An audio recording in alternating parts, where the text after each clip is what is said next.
इस वीडियो में मैं आपको उन 5 किताबों के बारे में बताऊंगा जिससे कि मुझे काफी फायदा हुआ। और ये 5 किताबें हैं जो आपको habits, decision making, interpersonal relationship, money management और वर्क लाइफ विजडम के बारे में बताते हैं। मैं उन लोगों में नहीं हूं जो कि हंड्रेड्स ऑफ बुक जो है एक साल में पढूं।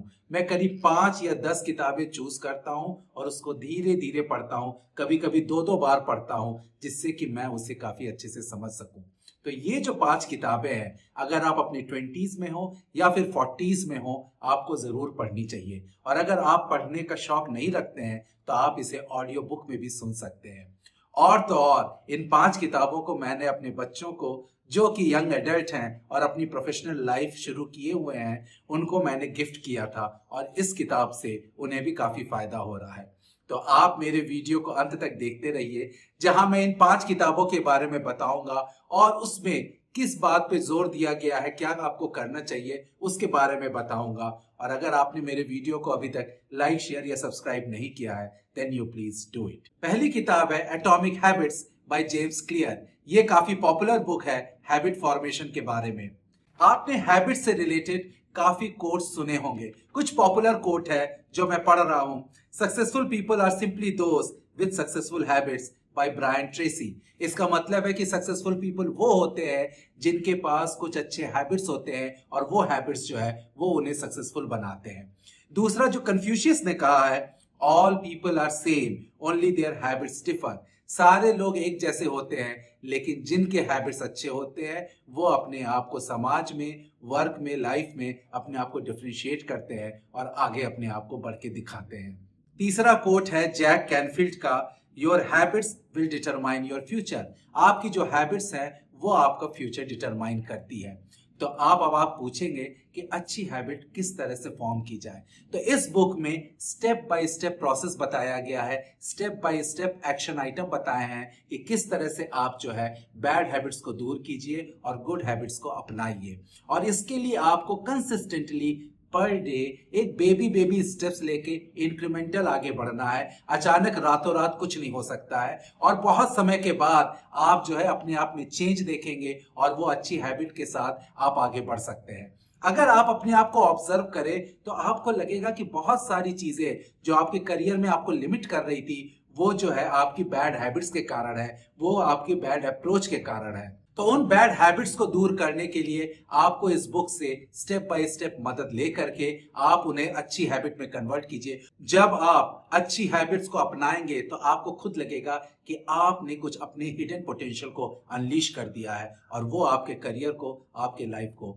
बेटर बनाएगा। दूसरी किताब है एसेंशियलिज्म बाय ग्रेग मैकनियन। ये किताब काफी अच्छी है और बहुत लोगों को इस किताब के बारे में पता नहीं है और इस किताब से जो है आप डिसीजन मेकिंग के बारे में बहुत कुछ जान सकते हैं। इस किताब में यह कहा गया है कि जो आप अपनी लाइफ बिल्ड कर रहे हैं, अपना करियर बिल्ड कर रहे हैं, वो अपने आप नहीं हो जाता है, आपको उसको डिजाइन करना होता है। और अगर आप अपनी लाइफ और या करियर को डिजाइन कर रहे हैं तो उसके लिए आपको डिसीजन लेना पड़ता है। और डिसीजन लेने के लिए आपको हर चौराहे पे जब आप मल्टीपल ऑप्शंस या चॉइस को फेस कर रहे हैं तो आपको राइट डिसीजन लेना पड़ता है। तो इस किताब में यह बताया गया है कि आप किस तरह से इंपॉर्टेंट वाइटल फैक्ट को कंसीडर कीजिए, ना कि ट्रिवियल स्टफ के ऊपर ध्यान दीजिए। जब आप अपने ऑफिस के कैलेंडर को देखते होंगे तो आपको लगता हुआ वो काफी भरा हुआ है और जब दिन खत्म होता होगा तो लगता है कि आपने क्या अचीव किया है, क्योंकि बहुत समय जो है आप अपने ट्रिवियल काम में बिताते हैं।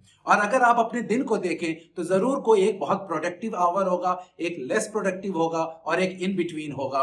और अगर आपको कुछ इंपॉर्टेंट फैक्ट्स पे, इंपॉर्टेंट चीजों पे ध्यान देना है तो आपको वो प्रोडक्टिव टाइम जो है उसके ऊपर देना चाहिए, ना कि ट्रिवियल स्टफ पे। तो इस बुक में यह कहा गया है कि आप किस तरह से चूज कर सकते हैं क्या इंपॉर्टेंट है और क्या नहीं, और उसके कारण जो है आप जो है अपने आप को राइट टाइम पे, राइट जगह पे फोकस करके राइट डिसीजन ले सकते हैं। आज के जमाने में ये और भी ज्यादा जरूरी है क्योंकि हम लोग इंफॉर्मेशन ओवरलोड से सफर कर रहे हैं। हर के पास काफी ऑप्शंस है, काफी चॉइसेस हैं और हर कोई कंफ्यूज्ड है कि मैं कौन सा पाथ लूं जो कि मुझे आगे ले जाए, जो कि मुझे सक्सेसफुल बनाए, जिससे कि मेरा फायदा हो सके। तो इस बुक में यह कहा गया है कि आप किस तरह से जो है लेस इज मोर, किस तरह से कम पे ध्यान दें जो कि आपके लिए जरूरी है, ना कि हर चीजों को साथ करके और हर चीजों को सेटिस्फाई या हर चीजों पे अटेम्प्ट करें। इसका सिमिलर कॉन्सेप्ट है लॉ ऑफ सब्ट्रैक्शन। इसका मतलब है कि बहुत कुछ होल्ड करने से, बहुत कुछ अपने प्लेट पे रखने से अच्छा है कि किस तरह से आप लेस इंपॉर्टेंट चीज को हटाएं और जो मेन चीज है उस पर फोकस करें। इस किताब की यह खूबी है कि जो आपका डिसीजन मेकिंग है, जो बहुत जरूरी है आपको आगे बढ़ने के लिए, वो इसमें सिखाया गया है। तीसरी किताब मेरी अपनी लिखी हुई किताब है faster smarter higher managing your career. ये मेरी थर्ड बुक है। मैंने अभी तक 4 किताबें लिखी हैं और इसका फॉरवर्ड मिस्टर नारायण मूर्ति ने लिखा है। ये किताब काफी पॉपुलर हो रही है क्योंकि इसमें मैंने इंटरपर्सनल रिलेशनशिप एट वर्क के बारे में बताया है कि बहुत सारे लोग जो है अपने करियर में आगे इसलिए नहीं बढ़ पाते हैं क्योंकि वो जो है इंटरपर्सनल रिलेशनशिप अपने ऑफिस में अच्छे से हैंडल नहीं कर पाते हैं। तो इसमें चैप्टर है मैनेजिंग सेल्फ। पहले आप अपने आप को किस तरह से मैनेज कर सकते हैं, आप अपने कलीग को किस तरह से मैनेज कर सकते हैं, अगर आप मैनेजर हैं या लीड हैं तो अपने टीम मेंबर को किस तरह से मैनेज कर सकते हैं, बॉस को, बॉस के बॉस को, बॉस के पीयर को और सपोर्ट ऑर्गेनाइजेशन को, इन सब के साथ आप किस तरह से अच्छा रिलेशनशिप बिल्ड कर सकते हैं। इसमें मैंने 51 सिनेरियोस बताया है कि किस तरह से जो है आप इसको पढ़ करके अपने ऑफिस में, अपने वर्क प्लेस पे अप्लाई करके एक बेटर इंटरपर्सनल रिलेशनशिप स्टैब्लिश करके आप जो है आगे बढ़ सकते हैं अपने करियर में। क्योंकि बहुत सारे लोग जो है जो काफी क्वालिफाइड होते हैं, इंटेलिजेंट होते हैं, उनमें पोटेंशियल भी होता है, लेकिन वो अपने करियर में ठीक से रिलेशनशिप नहीं मेंटेन करने के कारण सफर करते हैं। तो ये किताब आपको उसमें हेल्प करेगी। चौथी किताब है the psychology of money by Morgan Hauser. ये काफी पॉपुलर बुक है जो मनी रिलेटेड मैटर्स के बारे में, मनी मैनेजमेंट के बारे में, मनी रिलेटेड विजडम के बारे में आपको बताएगी। 2 पॉपुलर कोट्स है जो मैं आपको बता रहा हूं जो मनी रिलेटेड है। पहला बिल गेट्स का है, if you born poor it is not your mistake but if you die poor it is your mistake. इसका मतलब है कि अगर आपने जन्म लिया है, वहां गरीबी है, अभाव है, इसमें आपकी कोई गलती नहीं है, लेकिन अगर आप गरीबी के साथ मर रहे हैं तो इसकी सारी जिम्मेदारी आपके ऊपर है। दूसरा जो कोट है वो डेव रैमसे का है, you will either learn to manage money और the lack of it will manage you. इसका मतलब है कि आपको यह सीखना चाहिए कि आप मनी मैनेजमेंट किस तरह से कर सके, मनी विजडम किस तरह से होना चाहिए, नहीं तो आप मनी के चारों तरफ घूमते रहेंगे, मनी के पीछे भागते रहेंगे और मनी जो है वो आपको नहीं मिलेगी। तो जब मैंने इस किताब को पढ़ना शुरू किया तो इसका जो फर्स्ट हाफ है मुझे ऐसे लगा ये तो एंशिएंट विजडम है जो जनरेशन से पास हुआ है, ये विजडम, ये ज्ञान, और जो मेरे माता पिता ने मुझे भी दिया है। उन्होंने बहुत सारे रिलेटिव्स के एग्जाम्पल देके बताते थे कि इन्होंने कहाँ गलती की मनी मैनेजमेंट में या मनी रिलेटेड विजडम में, और डेट के बारे में, लोन के बारे में, और किस तरह से एक्सपेंडिचर करना चाहिए, किस तरह से लाइफ स्टाइल मेंटेन करनी चाहिए, इन सब के बारे में वो बताते थे। और वही चीज जो है first half of the book में कैप्चर्ड है।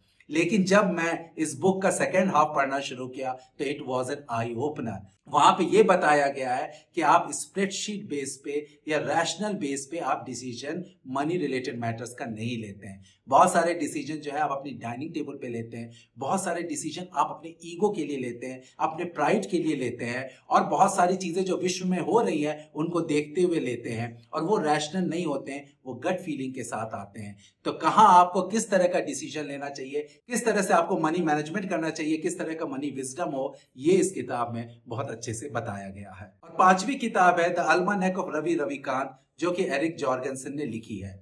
नवल रविकांत जो है एक सीरियल एंटरप्रेन्योर है और न्यू एज फिलोसफर है। उन्होंने काफी सारे ट्वीट्स किए हैं और उनके सारे ट्वीट्स जो है बहुत पॉपुलर है। तो एरिक जॉर्गेनसन ने उन सब ट्वीट्स को लेकर के कंपाइल करके ये बुक निकाली है, और इस बुक में काफी सारे लाइफ विजडम जो है वो इसमें इनग्रेन्ड है। इस किताब की जो सबसे अच्छी बात मुझे लगी वो थी freedom. Every human being should try to achieve freedom, freedom of time, freedom to do what you want to do, freedom not to do what you don't want to do. इसका मतलब है कि मैं अपने हिसाब से जीवन जियो, मैं अपने हिसाब से प्रायोरिटाइज करूं मुझे क्या करना है क्या नहीं करना है।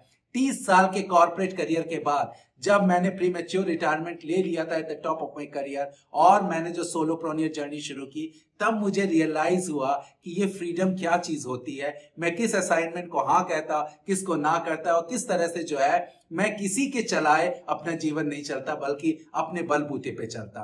तो इस किताब में इस तरह के बहुत सारे पर्ल ऑफ विजडम है जो कि आपको पढ़ करके समझना चाहिए। आर्किमिडीज ने कहा है, give me a lever long enough and a place to stand and I will move the earth. और इस किताब में इतने सारे लेवर्स हैं, इतने सारे हैंडल्स हैं, various aspects of your work life को जो कि आपको बेटर कर सकते हैं। मैं उनके कुछ फेमस ट्वीट्स पढ़ रहा हूं। When specific knowledge is taught it's through apprenticeship not schools. इसका मतलब है कि आप जो है अपने हाथ से काम कर करके सीख सकते हैं, ना कि कुछ पढ़ करके या सुन करके। इसीलिए एक्शन जो है, किसी चीज को अप्लाई करना बहुत जरूरी होता है। उनके कुछ और ट्वीट हैं, if you can't code right books and blogs, record videos and podcast. इसका मतलब है कि आप जो है अपने ज्ञान को और भी जो है वाइडर कीजिए जिससे कि आपका ब्रांड बने और लोग आपको जाने। और आजकल के डिजिटल वर्ल्ड में बहुत सारे एवेन्यूज हैं जिससे कि आप ये सब कर सकते हैं। Fortune requires leverage. Business leverage comes from capital, people and products with no marginal cost of replication. जो भी आप करिए वो ऐसी चीज कीजिए कि दूसरा जो है कोई रेप्लिकेट ना कर पाए। और इस जमाने में जबकि कंटेंट जो है सब लोग क्रिएट कर रहे हैं and there are various avenues where you can generate content on yourself, तो ये जो फॉर्च्यून बनाने का जो लेवरेज है वो आपके हाथ में है with minimum cost of replication. तो प्रोफेशनल्स, इन 5 किताबों को मैं हाईली रिकमेंड करता हूं कि आप पढ़िए, स्लोली पढ़िए, 2 बार पढ़िए या तो फिर ऑडियो बुक से सुनिए। और ये जो है आपके वर्क लाइफ में बहुत सारे चेंजेस लाएगा। आप खुद अपने आप को एक चेंज्ड और एक बेटर पर्सन महसूस करेंगे। I hope you like this video. Do like, share and subscribe to my channel. Thank you.